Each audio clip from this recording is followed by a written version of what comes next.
Hello guys, welcome to my channel. Madan বাড়ি থেকে এসে ঐশী অল্প রেস্ট নিয়ে এখন বসেছে বাবার কাছে পায়েস খেতে। বাবা ওর মুখে অল্প পায়েস খাইয়ে দিল আর একটু জল খাইয়ে দিল। জল খাওয়ার পর রিয়াকশনটা দেখুন। আর এরপরে শুরু হলো আরেকটা রিচুয়াল। সোনা রূপো খাতা কলম মাটি ধান সব কিছুর থেকে ও বেছে নিয়েছে কলমটাকে।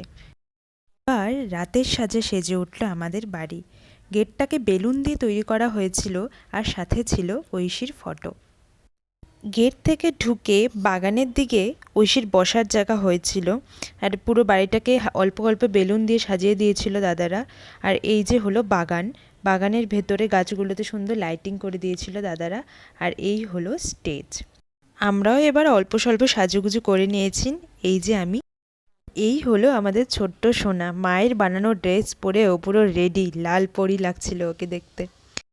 এবার সবাই টার্ন ওয়াইজ ঐশীর সাথে ফটো তোলাতে ব্যস্ত। এখানে দিদিভাই বসেছে, এরপরে রাজা রানী আর ওদের ছোট্ট রাজকন্যা বসেছে দেখুন। আস্তে আস্তে লোকজনও আসা শুরু হয়ে গেছিল আর ওইদিকে চা আর পকোড়ার স্টল বসেছিল। আর বাড়ির উঠোনে রাতের খাওয়া দাওয়ার আয়োজন করা হয়েছিল। এখানে সবাই বসে পড়েছে খেতে আর ক্যাটারার দাদারা ওদের সার্ভ করছে। সবার খাওয়া হয়ে গেলে লাস্ট ব্যাচে আমরা বসেছি খেতে। আর এই হলো মেনু কার্ড।